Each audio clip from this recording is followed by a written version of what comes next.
खुलुमबाय बे समाव बड'लेण्ड इंखं टेलिभिजन स्टुडिअ आं ज्योति बसुमतारी। खुलुमबाय आंनि हा ब्रह्म। दिनैनि गाहाय रादाबाव दं। संग्रा गेस सिलिन्डारनि बेसेना बांदों। तिनिसुकियाव हाग्रानि मैदेरनि गाग्लोबनायाव बिमा फिसानि जिउ खहा। गुबुनारि होनना फोसावजानाय आइजोआ CAA नि गेजेरजों नोगोरारि मोनबाय। मेघालयनि राटासेरियाव 5.13 कौटि रांनि ड्राग्स जब्द। रायजो सभा बिसायख'थिनि थाखाय 3 बिजाथिनि नमिनेसनआ गनायथि जाबाय। सिलाइ फाननायनि दायाव सेलुननि बिगोमाखौ खादों पुलिसआ। मणिपुराव 2 बिग्रायारि हमदों। दानिया फैदो आबुं रादाबाव।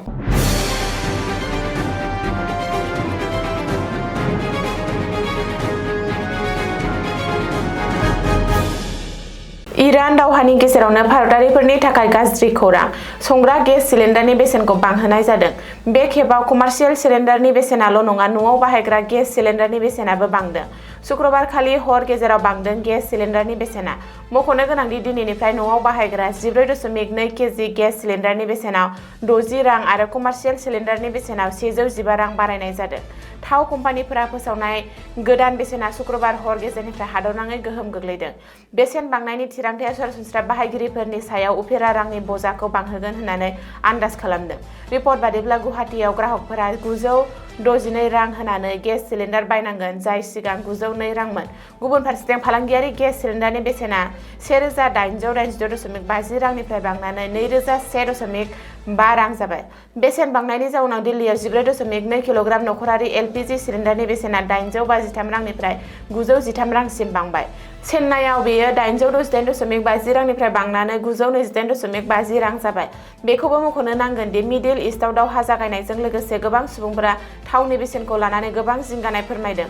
नाथाय मिरु सोरखारा भारतआव थोजासे थावनि बाख्रि दं होननानै खोथा होदों। इन्डियान अइल कर्प'रेसनआबो ससियेल मिडियायाव फोसावनाय खौरांफोरा जेबो ओंथि गैया होननानै बुंदों। IOCLआ दाबि खालामदों दि पेट्रल आरो डिजेलनि बेसेन बांनायनि दाबिफोरा थार नङा। तिनिसुकिया जिल्लायाव हाग्रानि मैदेरनि गिख्रंथाव गाग्लोबनाय जाथाय। बे जाथायाव 2 बिसि फिसाया जिउ गोमायो। शुक्रबारखालि हराव पेदेरिनि ब्रह्मजान साहा बागानाव बे दुखुनांथाव जाथाया जादों। सुलुङाव फोरमायथिनाय बायदिब्ला शुक्रबारखालि हर गेजेराव पेदेरिनि ब्रह्मजान साहा बागाननि 4 नं लाइनआव हाग्रानि मैदेर फालोआ फैनानै हरखाब गाग्लोबफैनाय जाथायनि न' सिङाव उन्दुनानै थानाय 2 बिमा आरो फिसाज्लाया जिउ गोमायो। मैदेर फालोआ बिमा आरो फिसाज्लानि न'आव हरखाब गाग्लोबदोंमोन। जायगानि सुबुंफोरा मिथिनाय बायदिब्ला हरनि समाव हाग्रानि मैदेर फालोआ साहा बागानाव हाबफैयो आरो ओंखारलांफिननायनि सिगां जायगानि थागिरिफोरनि न' बां आरो सम्पथिफोरखौ थेर-बेथेर खालामलाङो। बे जाथायनि बागै खौरां मोननाय लोगो लोगो पेदेरि पुलिसआ जाथायसालियाव थाङो आरो हाग्रानि मैदेरनि गाग्लोबनायाव जिउ गोमानाय बिमा फिसानि गोथै सह'खौ बोखांहैयो आरो पस्टमर्टम आनजाद खालामनो दैथायहरो। बे जाथाया ओनसोलाव बयखौबो गिखांहोदों।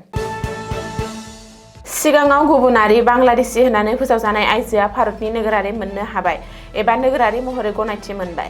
नोगोरारि सोदांनाय आयेन एबा CAA नि गेजेरजों भारतनि नोगोरारि मोननो हादों। सिगाङाव बांलादेशी होननानै फोसावजानाय आइजोआ आसामनि सेन्सास अपारेशननि डाइरेक्टर बिश्वजित पेगुआ शुक्रबारखालि धलाई हवाइटांनि 60 बोसोर बैसोनि दीपाली दास मुंनि आइजोनो भारतनि नोगोरारि फोरमान बिलाइ होयो। मख'नो गोनांदि दीपाली दासखौ सिगाङाव फरेनार्स ट्रिब्युनेलआ बांलादेशी होननानै फोसावदोंमोन आरो सिलचरनि जोबथेसालियाव दोनदोंमोन। पेगुआ नोगोरारि फोरमान बिलाइयाव बुंदों दि सोरखारा दीपाली दासखौ बांलादेशनिफ्राय भारत हाबनायनि अक्ट'निफ्रायनो नोगोरारि गनायथि होदोंमोन। दीपाली दासआ 6 फिसाजो आरो 1 फिसाज्लानि बिमा।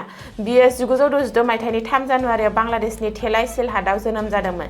बिनि फिसाय अभिमन्यु दासआबो सासे बांलादेशीमोन। बिसोर 1988 मायथाइनि 7 फेब्रुआरियाव भारतआव हाबफैदोंमोन आरो 1987 मायथाइयाव जुलि जादोंमोन। फरेनार्स ट्रिब्युनेलआ दीपालीखौ 2019 मायथाइनि 5 फेब्रुआरियाव गुबुनारि होननानै फोसावदोंमोन आरो 2 बोसोर जोबथेसालियाव दोननायनि उनाव 2021 मायथाइनि 17 मेआव उदां खालामदोंमोन। नसुं रायजो मेघालयआव आयेन बेरेखा ड्राग्सनि हेंथायै अपारेसन खालामनानै जाफुंसार जादों पुलिसआ। आसामनि काछार जिल्लानि सिमायाव थानाय मेघालयनि राटासेरियाव एन्टि नारकटिक ड्राग्स फर्स आरो इस्वन्तिया हिल्स जिल्ला पुलिसआ जथाय अपारेसन खालामनानै कौटि रां बेसेननि आयेन बेरेखा ड्राग्सफोरखौ जब्द खालामनो हादों। रैखाथि बिफानआ जुथाइ अपारेसन खालामनानै मिज'रामनिफ्राय फैनाय MZ01M 8625 नम्बरनि गंसे टाटा सुमो गारिनिफ्राय 203.7 ग्राम हेर'इन आरो 10.145 केजि मेथापेटामाइनखौ जब्द खालामो। सानै हान्थियारिनि बेगनिफ्राय मोननो हादों गोबांथार बिबांनि आयेन बेरेखा ड्राग्सफोरखौ। पुलिसआ सुलुङाव फोरमायनाय बायदिब्ला सासे आइजो आरो दावबायारिनि बेगनिफ्राय मोन 99 साबोननि बक्सआव गासै 203.7 ग्राम हेर'इन आरो गुबुन सासे सुबुंनि बेगनिफ्राय 10.145 केजि मेथापेटामाइनखौ हमनो हायो। बबेखानि जब्द खालामनो हानाय हेर'इन आरो मेथापेटामाइननि बेसेना 5 कौटि 13 लाखनिबो बांसिन रां जागोन होननानै पुलिसआ आन्दाज खालामदों।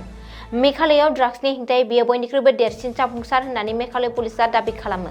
पुलिसआ गारि ड्राइभारजों लोगोसे सानै ड्राग्स फालांगिरिफोरखौबो खादों आरो बांसिनै मिथिनो थाखाय नायबिजिरनो लादों। जानो गोनां रायजो सभा बिसायख'थिनि थाखाय नमिनेशन गथायनाय साथामबो बिजाथिनि नमिनेशन पेपार एबा बिजाथिलाइया गनायथि जाबाय। इलेक्शन अफिसार राजीव भट्टाचार्यआ बे खौरांखौ फोसावदों। मख'नो गोनांदि आसामाव लांदां जानाय रायजो सभानि मोनथाम मासिनि थाखाय खुंथाय गोहोआव थानाय एनडिएनिफ्राय साथाम बिजाथिया नमिनेशन पेपार गथायदों। नमिनेशन पेपार गथायनाय बै साथाम बिजाथिफोरा जादों आसाम सोरखारनि केबिनेट मन्थ्रि जगेन महन, एमएलए टेरास गवाला आरो बिटिसिनि बारग' गाहाय मावफुं सोद्रोमा आरो इउपिपिएल दोलोनि आफादगिरि प्रमद बर'। बिसोर साथामबो बिजाथिनि नमिनेशना रायजो सभा बिसायख'थिनि थाखाय गनायथि जाबाय। मख'नो गोनांदि बिसायख'थि आय'गजों फोसावजानाय फोसावथाय बादियै बिजाथिफोरनि नमिनेशन पेपार बोखांनानै लाफिननायनि जोबथा साना 9 मार्च। जुदि बै सानसिमाव रावबो बिजाथिया गावबा गावनि मुंखौ बोखांना लाफिना, अब्ला बै साथाम बिजाथिखौ बादायनाय गैयालासेनो देरहासारनाय फोसावनाय जागोन आरो देरहानायनि फोरमान बिलाइ गथायनाय जागोन। मानोना रायजो सभानि मोनथाम मासिनि थाखाय एनडिएनिफ्राय साथाम बिजाथिया नमिनेशन गथायनायनि अनगायै हेंथा दोलोनिफ्राय सासेबो बिजाथिया नमिनेशन गथायनाय जायाखै। बे बेलायाव बै साथाम बिजाथिया बादायनाय गैयालासेनो रायजो सभा बिसायख'थियाव देरहागोननाया रोखा जानानै दं। दिसपुर पुलिसआ गुवाहाटीआव गंसे पिस्तल आरो गोथां गुलि बोखांनो हानाय जाथायजों लोब्बा थानाय सानै सुबुंखौ खादों।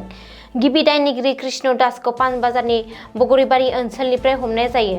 अपारेशननि समाव पुलिसआ बिनिफ्राय गंसे 9 mm पिस्तलजों लोगोसे मोनथाम गोथां राउन्ड गुलि बोखांनो हायो। खौरां मोननाय बायदिब्ला दासखौ सासे फालांगिरि होनना दाबि खालामदों। पुलिसनि नायबिजिरनायाव हाथियाराव लाइसेन्स दं ना गैया बेनि सायाव दासिमबो रोखा जायाखै। बिबानगिरिफोरा बेखौबो फोरमायोदि दिसपुर पुलिसआ थानायाव बिनि हेंथायै केस रेजिस्टार खालामबाय आरो बिनि सायाव सोंथि खालामदों। सोंनाय समाव दासआ बे हाथियारखौ बिहारनि मुजाफ्फरपुरनि थागिबि अखिलेश आबिनो फानदोंमोन होननानै फोरमायनाय लायो। बेखौ दैदेननायनि उनाव पुलिसआ ठाकुरखौ गुवाहाटीनि हाथिगावनि सिजुबारि ओनसोलनिफ्राय खायो।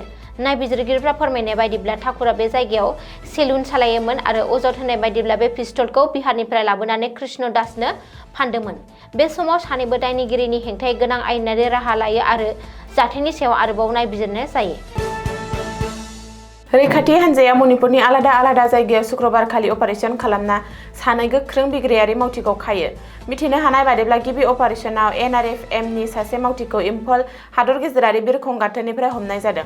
हमजानाय बिग्रायारिखौ सुरासनपुर जिल्लानि हिंगल मारुप जेनहांजा क्लामकानि थागिरि निंटौजाम मेइतै होननानै सिनायथिदों। सिग्रोमनाय समाव पुलिसआ बिनिफ्राय गंसे मबाइल, गंसे पावार बेंक आरो सि-जोम सोनाय बेग मोनदों। एखे सानखालिनो गुबुन मोनसे अपारेशनाव रैखाथि हान्जाया इउनाइटेड नेशनेल लिबारेशन फ्रन्टनि सासे सांग्रां केडारखौ खानो हादों। हमजानाय दायनिगिरिखौ इम्फाल सानजा जिल्लानि सिङाव थानाय खुरै साजर लाइरौ फुख्रि माफालनि थागिरि प्रेम कुमार सिंह होननानै सिनायथिदों। बबेखानि अपारेशननि समाव इम्फल सानजा जिल्लानि खुरै सैथाबी लेराक मासिनि थागिरि बिनिनो लोगो सेनजाम रकेन सिंहखौबो हमनाय जायो।